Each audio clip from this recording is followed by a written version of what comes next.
¿Qué tal? ¿Cómo les va? Buenas tardes, noches, bienvenidos a una nueva edición de Realidad 2020.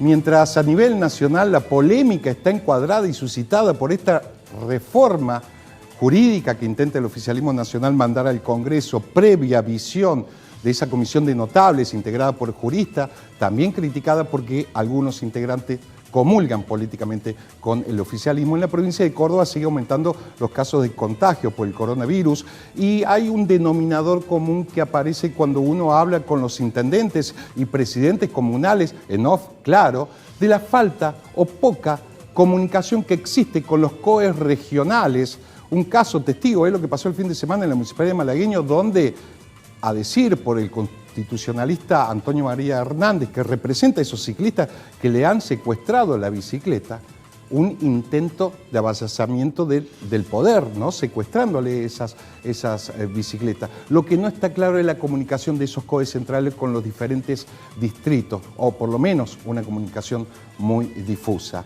Antes de comentarte el invitado que vamos a tener para hoy, quiero mostrarte una encuesta que, si bien es de junio del 2020, hecha vía web, lo cual se complica para los encuestadores, que no se puede hacer presencial, se hace IBR, telefónico, vía web. Es de la encuestadora Sinopsis y te muestra básicamente los votantes del macrismo y del peronismo, de los que votaron a Alberto Fernández, cómo ven el manejo de la pandemia, la gestión del manejo de la pandemia. Fíjate, en este momento, ¿qué le preocupa más a los votantes de Alberto Fernández? El coronavirus, el 71%, y el 27% a los votantes de Macri le preocupa solo el coronavirus. Y fíjate dónde se nota ahí esa antítesis, ¿no?, de esta cuestión. Mi situación económica le preocupa más a aquellos votantes de Macri, del PRO, mientras que a los votantes de Alberto Fernández le preocupa solo un 27%. Vamos a la siguiente placa. Ya va a aparecer. En términos generales, ¿cómo evalúa la medida que tomó Alberto Fernández para enfrentar la pandemia? Los votantes de Alberto Fernández, claro, cerca de un 60% te está diciendo que sí la aprueban. Muy poco lo del PRO, 2,7%. Buenas, fíjate que ahí más o menos se equilibra, un 23,1% dicen los votantes de Alberto Fernández que son buenas y un 19% los votantes de Macri que dice que está bien. Y aquí se empieza a marcar la tendencia regular, un 10,3% lo de Alberto Fernández, un 35% de los votantes del macrismo. Bueno, simplemente un somero repaso de lo que piensan aquellos sectores políticos más representados o mayoritarios de la República Argentina, del kirchnerismo, el albertismo, o del PRO con Mauricio Macri. De esta manera se termina con el mito ese, ¿no?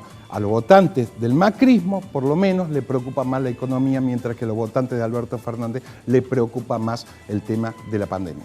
Bien, te paso a decir que para hoy vamos a estar hablando, digo yo en términos históricos, y esto lo va a decir la historia, valga la redundancia, el último ministro de Turismo que gestionó bajo ese paraguas de normalidad.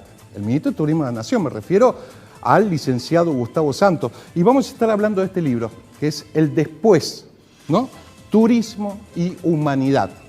Vamos a estar hablando sobre el contenido de este libro, lo que se asoma en términos de gestión de esa nueva normalidad, esa transición de esta industria sin turismo, como la denominan, que es el turismo y que a nivel mundial genera más de 30 millones de puestos de trabajo. Creo que a nivel local, se lo vamos a estar preguntando, 1.2 millones de puestos de trabajo solamente en la República Argentina. ¿Cómo encarar esta industria que está colapsada, ¿no? Pero también vamos a estar hablando un poco de política. Hacemos la presentación y volvemos.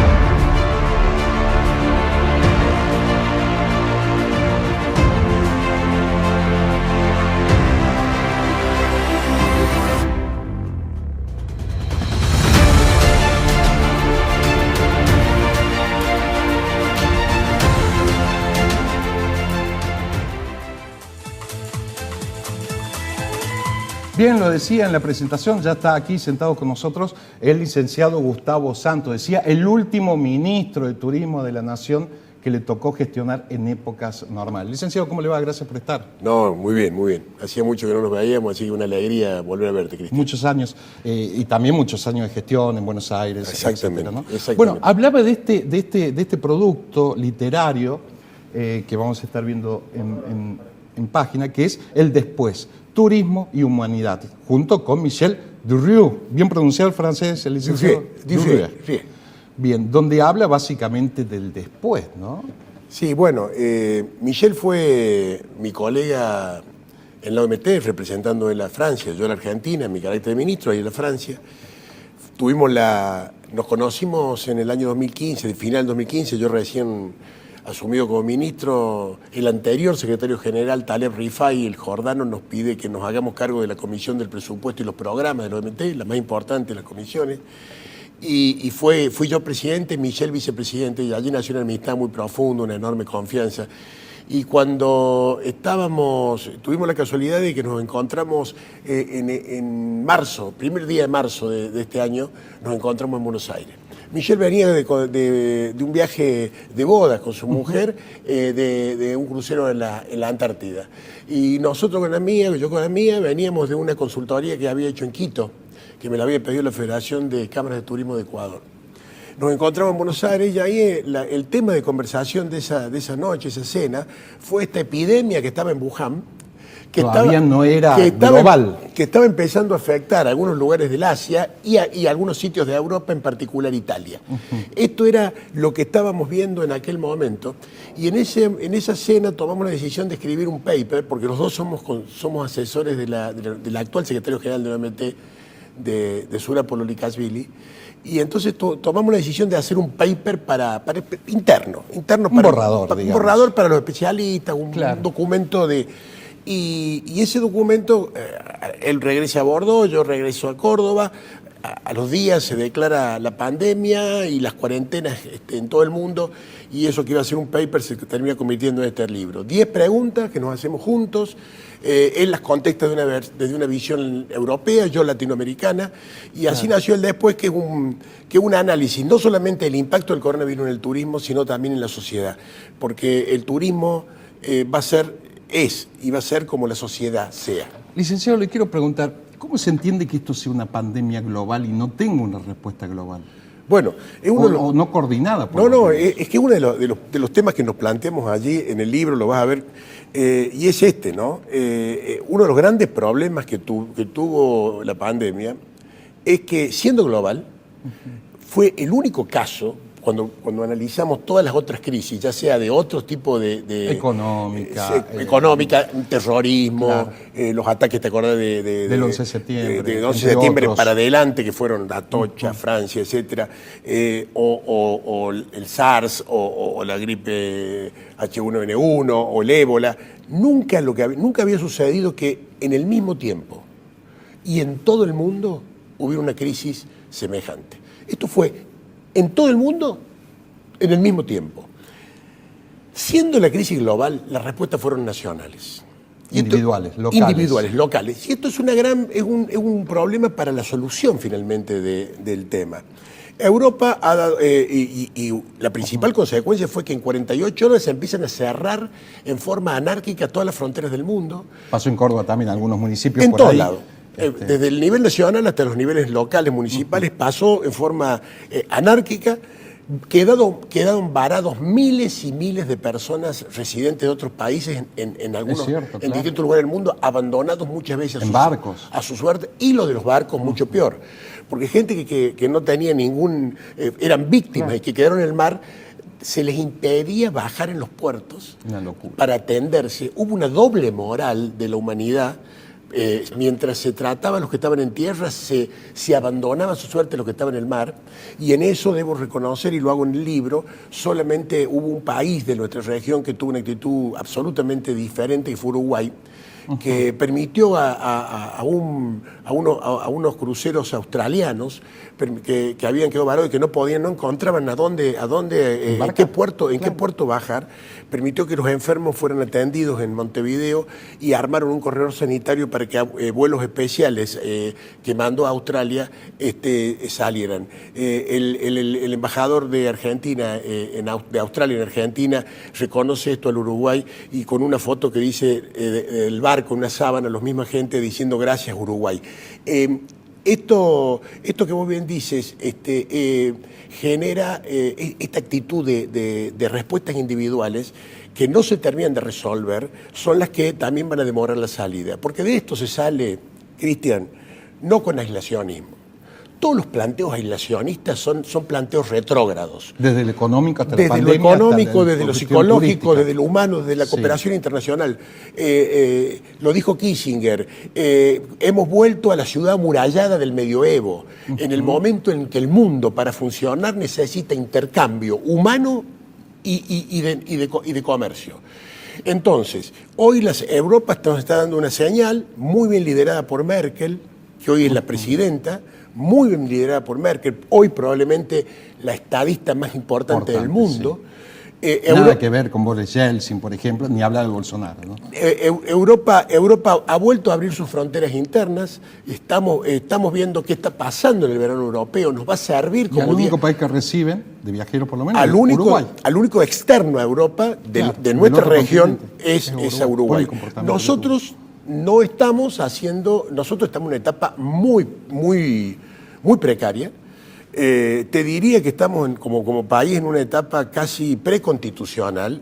No me refiero a la constitución última, me refiero a la 1853. La primera, la que nos convirtió en nación, la de San Nicolás, la que nos convirtió en nación. Sí. En aquellos tiempos, previos al 53, había fronteras internas. Claro, la Confederación. Había fronteras, las provincias tenían sus fronteras. Buenos Aires que no se quería integrar. Esto está pasando ahora, fronteras internas, que aún en algunos casos son municipales. Claro. Es imposible que no haya, para la organización de nuestro país, es imposible que no haya un protocolo común de tránsito por la República, sí. Un derecho constitucional. El límite entre la preservación de la salud y la pérdida de las libertades individuales es un límite muy finito, Cristian, y que lo tenemos que transitar con mucho cuidado. Pero de esto se sale con integración. Lo que deberíamos estar haciendo es viendo cómo podemos circular por la República con todos los mecanismos de preservación que hemos aprendido y también cómo hablamos con nuestros vecinos, los vecinos de la región. Claro. Porque por lo menos los limítrofes. Por supuesto, el 70% de nuestros ingresos de turistas extranjeros provienen de allí. Yo cerré mi gestión el año pasado con el récord histórico de turistas extranjeros, 7.4 millones de turistas extranjeros en Argentina, 1 millón más que Brasil. Fuimos los número uno de América del Sur, 17, 18 y 19, pero en 19 le sacamos 1 millón de turistas a Brasil. Ahora bien, el 70% de esos clientes, por decir, nuestros, provienen de la misma región. Entonces deberíamos estar ya viendo cómo generamos protocolos con Chile, con Brasil, con Paraguay, con Uruguay, etcétera, para ver cómo vamos a intercambiar las personas. No vamos a salir de esto aislándonos. Ahora, Gustavo, y menos creyendo que el otro es un enemigo o es un riesgo. No es así. Perdón. ¿Cómo se hace? No, ¿cómo se imagina, en función de la experiencia de gestión turística, que se puede dar esta transición? Por lo menos con los países limítrofes. Sí, es cierto, con una coordinación, unificando criterios, etc. Ahora, ¿los gobiernos, en función de su ideología política, serán capaces de articular esto? Bueno, deben ser capaces. Porque a veces la ideología política suele estar arriba de la decisión. No pueden estar arriba, Cristian, de lo que son políticas de Estado. En esta visita que hiciera al programa de televisión argentino el presidente Lacalle Pou, él fue muy claro en esto. Vos podés tener una posición, lo que vos no podés es atentar contra los intereses de tu país. Y en esto tenemos que aprender, los argentinos sobre todo, de que necesitamos tener políticas de Estado, políticas que respetemos todos, y el turismo debe ser una de ellas. Es el cuarto complejo exportador de la República. Generó 1.2 millones de puestos de trabajo. Ingresaron 5.800 millones de dólares por turismo en los últimos años al país. Es una industria, de la que vive muchísima gente, familias enteras, y sobre todo que llega al país entero. Está en los rincones más recónditos de la Argentina. Con las 4 estaciones, con todo. Exactamente. Entonces, políticas de Estado para esto, para las fronteras, para los intercambios comerciales, me parece que es un salto de calidad institucional que tenemos que dar. Licenciado, me dio pie para preguntar de política de Estado, siguiendo con esa línea. ¿Hay posibilidades? Por supuesto que todo va a depender de cómo se venga manejando y cómo se dé esta pandemia, pero de que se empiece a habilitar un turismo interno tirando a fin de año. Bueno, es lo que uno espera. Con todos los protocolos, digo, ¿no? Es que eso está fuera de discusión. Yo directamente no hablo de eso porque eso es obvio. Claro. Lo debemos tomar casi como un hecho natural. ¿Qué pasó en el mundo? ¿El mundo ha tenido cuarentenas estrictas? Sí, ha tenido cuarentenas estrictas. ¿Para qué las tuvo? Fundamentalmente con 3 objetivos, inclusive nosotros. Saber a qué nos enfrentábamos, convengamos que teníamos poca información de este virus, preparar nuestro sistema sanitario y por último preparar culturalmente a la población en las medidas de prevención necesarias para protegernos nosotros sanitariamente y proteger a los demás. Pasado este contexto, la solución definitiva va a venir solo con la vacuna. Y la vacuna va a tardar un año por lo menos. Bueno, Rusia dijo que en octubre ya estaría, empezaría. Sí, hay que ver. Pero hay que ver, estoy hablando de una distribución masiva a nivel mundial. Global. Vos pensás cuándo nos va a llegar eso a Argentina. Pero un año. Entonces no podés estar ese periodo de transición, sea de 6 meses, sea de un año, sea de 2, lo que sea. Ese periodo de transición entre la cuarentena estricta y la vacuna, eso es lo que se va a denominar nueva normalidad. Es un periodo donde necesariamente vamos a tener que convivir con el virus a partir de todos los aprendizajes adquiridos. Lo primero, lo decimos en el libro, va a ser lo próximo, lo cercano. Vamos a empezar por el turismo en la provincia de Córdoba, seguiremos con el turismo interno, después los países limítrofes, va a quedar para... el continental.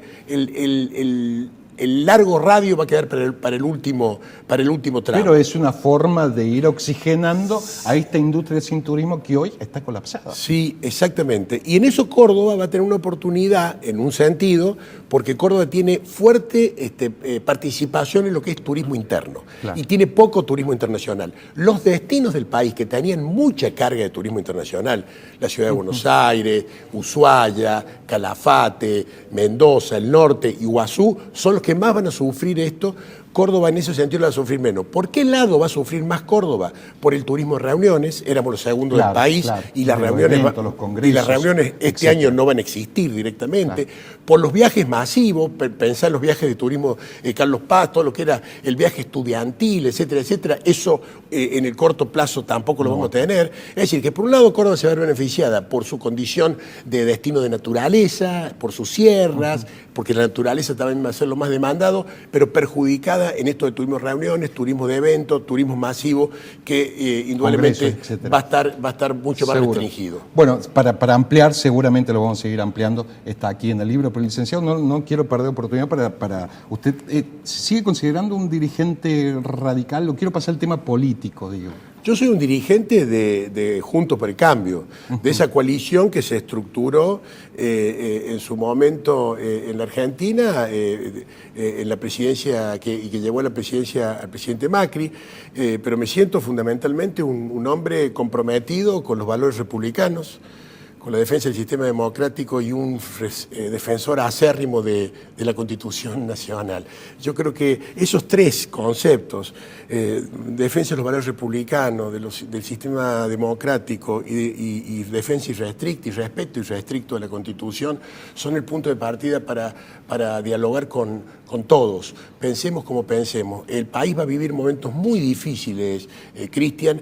Vamos a estar en una pobreza del orden del 50%, vamos a tener conflictos sociales marcados, va a haber un aumento de delincuencia, va a haber pujas distributivas, hemos tenido fuerte pérdida de capacidad empresarial, la vamos a pasar mal. Y un momento difícil solamente requiere más que nunca consensos. Y los consejos se dan desde la razón, pero también desde el corazón. ¿Y está dado ese ambiente para el consenso en función? No, y también le pide una evaluación de este gobierno nacional. No en todos los temas.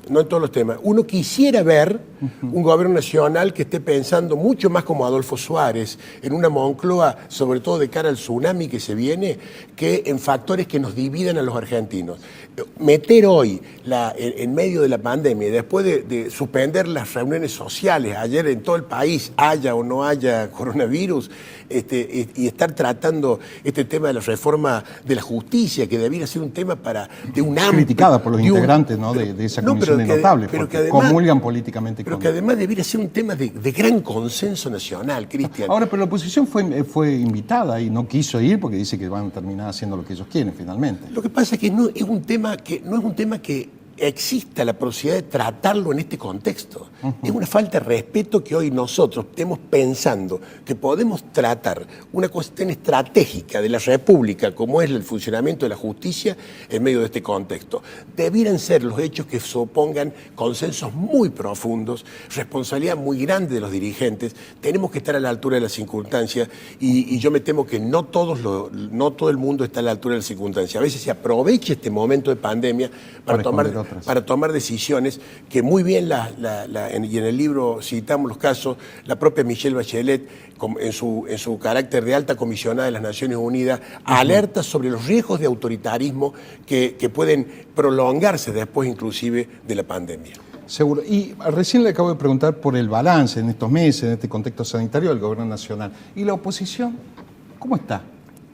Porque se notan ciertos activos por ahí entre el ala dialoguista, la más combativa, si se quiere, no logra unificarse en un discurso o es propio de haber perdido una derrota y reacomodarse. No, yo lo primero que te quiero decir es que la oposición política está unida.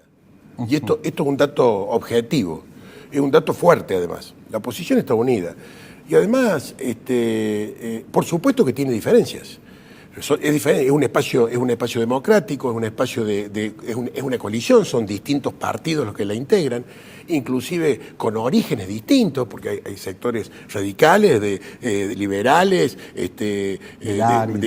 o la coalición cívica que viene más de, claro. y el mismo y alguna porción peronista también, con lo cual las diferencias son parte de ese espacio democrático, pero la oposición está unida sobre la base de estos valores que te digo, defensa de la República, defensa del sistema democrático y respeto irrestricto a la Constitución Nacional. Eso es lo que hoy está pidiendo la sociedad argentina. La sociedad argentina por lo menos quiere que la tranquilicen, que no le compliquen la vida. Ya estamos pasando un momento demasiado difícil para que encima, en medio de las llagas, nos tiren vinagre. Son momentos para calmar en medio del desierto en vez de agua. Para calmar a la gente, para moderarla, para tranquilizarla, para ayudarla a pasar un momento tan difícil y no para hacerle la vida complicada. ¿Sigue siendo el líder de la oposición Mauricio Macri? Mauricio Macri... Porque no se sabe mucho qué va a hacer, si se va a presentar, por supuesto que se lo tendré que preguntar a él, pero sí, se lo pregunto como un dirigente. No, pero además no lo sabemos. Sí, no hay duda que Mauricio Macri es un dirigente fundamental de la coalición, fundamental.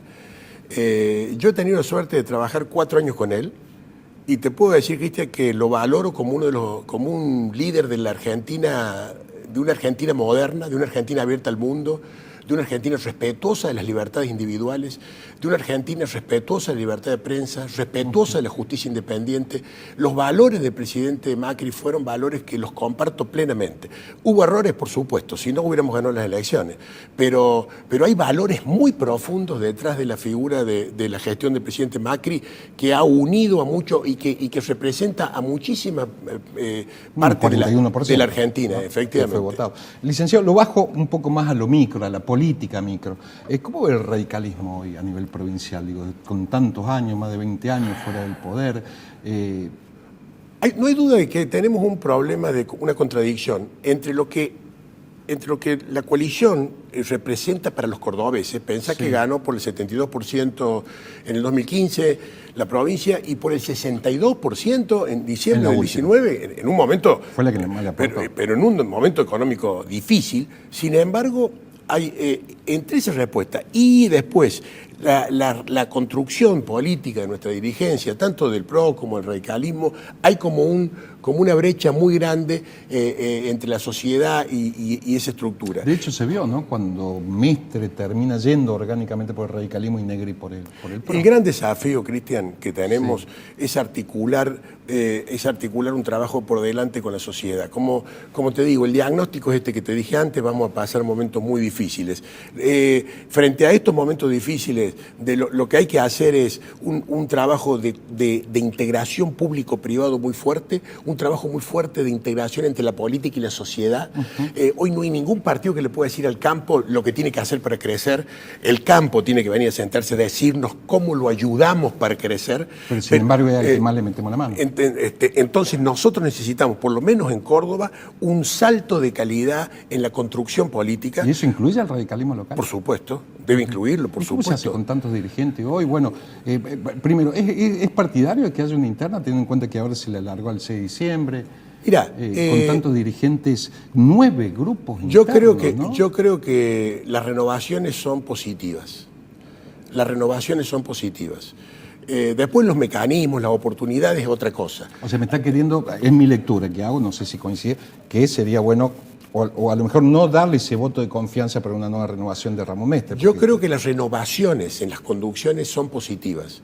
Inclusive creo que sería positivo para el exintendente de Córdoba, para Ramón Mestre, sería positivo también que él mismo propiciara una salida por la renovación. Yo creo que todos tenemos que volver a hablar entre todos. Creo que, y cuando digo todos, me refiero inclusive al oficialismo. Yo tengo un enorme respeto por el gobernador Schiaretti, he sido su ministro de Turismo, o el presidente de la agencia. Tengo muchos amigos entre el peronismo de Córdoba. El peronismo de Córdoba en general, en su mayoría, es un peronismo republicano. Entonces, nosotros tenemos que ser capaces de construir un futuro juntos. Aunque pensemos distinto, pero animarnos a pensar juntos. Yo sueño con una Córdoba unida, un espíritu cordobés que nos une. Hay algo diferente en Córdoba con respecto a las otras provincias. Acá la brecha no existe como existe en otros lados. Hay un espíritu cordobés que a veces se lo ha caído el cordobesismo, la isla del Pocho, o el partido cordobés, que algunos periodistas siempre macanean con eso. Sin embargo, yo eso lo veo un aspecto muy positivo, que es ese espíritu cordobés donde ponemos a Córdoba por delante. Tenemos orgullo de ser cordobeses y creo que la construcción que se viene frente al contexto difícil del nacional y provincial debe ser eso, una fuerte construcción cordobesa que nos mantenga, fortalecidos frente a lo que se va a venir y unidos a los cordobeses para hacer lo mejor para la provincia gente. Y sobre todo la última, me quedo sin tiempo. En algún momento usted tuvo intención de ser candidato a intendente, o fue precandidato, ayúdeme a recordar. ¿Le gustaría, si se dieran las condiciones el día de mañana, estoy hablando del 2023, ¿no? Yo he vuelto a Córdoba. Yo podría estar hoy en Madrid trabajando en la Organización Mundial de Turismo. Es más, en enero estuvimos con mi mujer, hasta estuvimos buscando departamentos. Si he vuelto a Córdoba, es porque todo lo que yo he acumulado de experiencia en este tiempo, de capacidad de gestión, sobre todo de experiencia de gestión, de agenda con el mundo entero, la agenda que hoy tengo en el mundo entero, se la quiero devolver a Córdoba. Me agarró la pandemia acá y con la pandemia me di cuenta de que donde yo más útil puedo ser es en Córdoba. Voy a ayudar a articular una política mejor en Córdoba. No lo descarta. Para nada, voy a ayudar a articular una política mejor para Córdoba. Licenciado, gracias. Fuera de cámara me dedica porque me dedico mucho tiempo, pero muchísimas gracias por su presencia. No, al contrario, Cristian, un gustazo volver a verte y siempre a tus órdenes. Gracias. Bien, vamos al corte y volvemos enseguida.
Bien, ha pasado Realidad 2020 con algunos temas que han quedado, otros que van a seguir generando capítulos, como es la reforma jurídica que intenta, a través de esta comisión de notables juristas, el Gobierno Nacional para que el Congreso Nacional le dé el visto bueno. Nos vamos, hasta la semana que viene. Muchísimas gracias.